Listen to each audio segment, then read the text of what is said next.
Do I have more facial hair than you now? I don't know. It's possible. I have more facial hair than both of you. Please. Well, I know you have more pubic hair than us.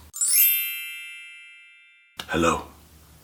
I am Ryan Wright. And I am Jerry! And I am Heisenberg. Welcome to Reasons to See. Where we give you reasons to see! But not to see. Godzilla! I felt like mine was more racist, I'm sorry. Let's hang out with this racist.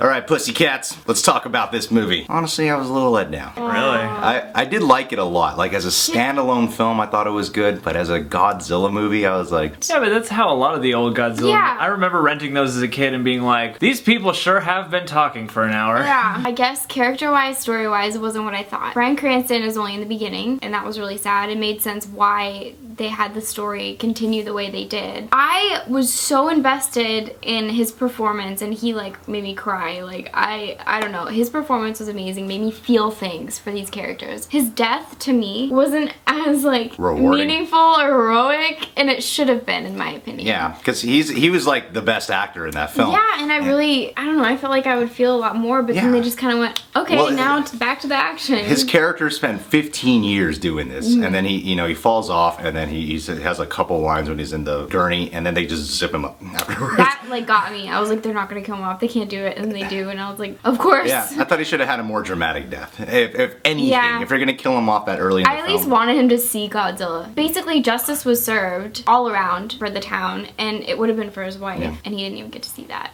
which was really sad. I have a feeling that everything you guys don't like about this movie is everything I love about this movie. Okay. What did I tell you? I mean, it's not like I dislike it, but... This movie there were so many surprises to me, and like, granted, I stayed away from so much of the promotional stuff, but it doesn't even seem, it seems like they were able to hide all this stuff pretty well. Yeah, because... Regardless, I was like, they're not gonna, oh my god, they did it. Yeah, Like, they really killed him off, and it's like, yeah, in a popcorn sort of way, it would have been rewarding for him to conquer the day and see this through, but that's not how it works. I agree, you know, though, it passes on to his son. Yeah, I mean, his redemption is people vindication. It's like, I am not crazy, and y'all know it now. Like, yeah, no, I thought that even was... my son, who thinks I'm crazy and should move on, I kept believes me now. Yeah, I kept thinking about all the things he said in the beginning and how much his son, you know, developed mentally about the whole entire thing. And I think the actor that played the kid was very great. He's got those puppy dog eyes. Like, he's very muscular, and it takes me time to get used to that. I disagree with a lot of these statements. I didn't find anything surprising in this film. I know a lot. I didn't think anything was surprising. I thought it was all good. Like, I honestly thought it was a really good film. I didn't realize there were going to be whole other monsters. That's what I didn't know. It's a like, versus movie. They're in the trailers. I didn't. I saw the flying one, but I was like, oh, he's just gonna battle something at the end. But I didn't know that was what it's gonna focus on. I loved though that it was all about how they were just trying to reproduce, because I don't know. I just thought that was more realistic than they just want to mess shit up. I predicted that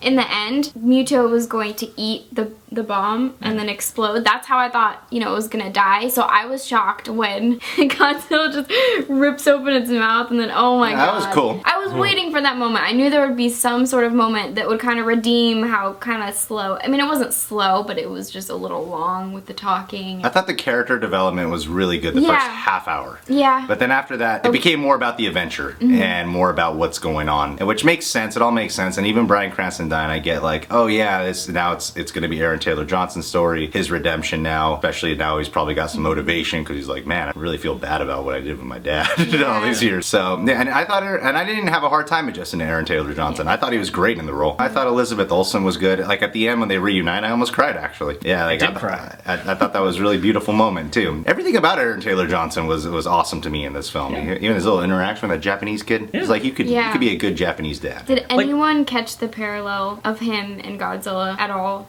Because I thought it was freaking brilliant that, you know, remember when they just looked at each other, that moment when Godzilla just looked at him and then the smoke cleared and he was just like, whoa. And then after that, they both collapsed at the same time at the very end and they both kind of like woke up. I don't know. I just thought that was cool because they were both heroes in a way. In a way. No, they were Well, heroes. They both were heroes, but I mean together in a way. That train scene is like these little things that it puts its characters into and sort of moves the plot along with, I thought were really interesting and clever. And there are so many really great transitions. The music? I love the music. The music was so great. And let me just tell you this one moment. It's surprising when music's that good, usually you don't notice it, but there are some moments that you notice it and it hits you. And for me, that was when Godzilla turned around. I think he was in like Chinatown or whatever when this happened, and he turned around. All the music just stopped and all the noise just stopped, and there was just like piano, like one piano key, and it's like ding, ding, and they just turned around, and that was so intense. Yeah.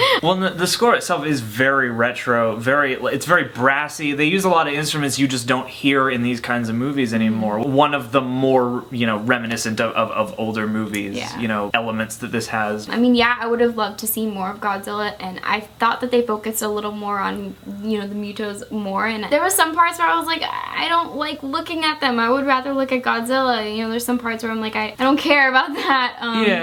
I mean, in this day and age of getting so much of what we want, I really didn't mind it making me want and giving me little bits here and there. It just definitely wasn't what I expected, and I love how Godzilla just kind of took a nap at the end. Like, oh, that was a long fight. I'm kind of tired, and then just takes a nap. Like, it's not a pandery sort of movie, and I really like that we got more of the Mutos, because it's like you get to know your enemy, you get to know the worst of all evils first, and then I think what makes the best movies are when the villains are the best. I think this one, even though they don't talk or anything, they're just these huge creatures, they did fuck some shit up, and Godzilla had to put them straight. I thought that was powerful. I still, again, would have loved to see more of Godzilla, but maybe they did that on purpose for a sequel or something, I don't know. I mean, we don't have the Atomic Era now, but it is sort of that Atomic Era dready paranoia monster movie. I want a Godzilla poster, and I want a Godzilla stuffed animal, and I just want Godzilla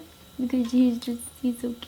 There are other monsters. Yes. They realize halfway through there's a female, and they're actually like calling to each other to mate, and she has this huge sack of like babies, and it's really gross. There was this one scene though where they were like nuzzling, and I was like, that's cute, but wait, I'm not supposed to like you guys because you're villains. Well, they're just animal, like they're only villains in the sense that they're just trying to reproduce. The and getting in the byproducts way of their things. activity is destroying our world. I didn't think of them as like evil per se. I just knew that they were kind of like when you're building some Legos and your dog just walks right through because it wanted to get to its treat. I like what they did with Godzilla being the hero, actually, because he did feel like a hero by the end of this story. I mean, when he kills the Muto by opening his mouth and then bird feeding him, that was pretty cool. But that was awesome. When you do think he's dead, I like how the news reports were saying like he's the hero, and then when he wakes up, he doesn't start thrashing the city. He actually makes a pretty decent walk back to the ocean. Yeah, and he does this loud roar like "You're welcome," and then goes back into the sea. Well, that's sort of a byproduct of a lot of the subsequent Godzilla films, like after the original one, is that Godzilla over time became less monster attacking the city and more like the defender against other giant monsters. Yeah, and he has a purpose. One of the moments I really liked a lot was when Ken Watanabe was watching the Bryan Cranston interrogation scene. That moment where you could see him kind of like understanding what was going on and seeing that this guy might be telling the truth about something and that he might know more than they know. When the whole disaster happened, when the Muto broke out, that he was right there to be like, yeah, I want those two on my team. And that was very smart. It was smart, and it was also like just that level of compassion and understanding that he has. Like a big theme of this movie is really family, and like even I really loved almost every character moment in it. Like when Aaron Taylor Johnson comes home from the army, and then you see him with his family and everything, and then he's got this whole like fucked up past, but they didn't like amp up the whole haunted past thing. Yeah, it was like, yeah, it's safe to assume this guy has a haunted past. Yeah. Well, it's like they play it as the facts of these characters' lives, not like, oh my god. This movie and this story could have been really cheesy, but it wasn't. So I applaud them for that because that takes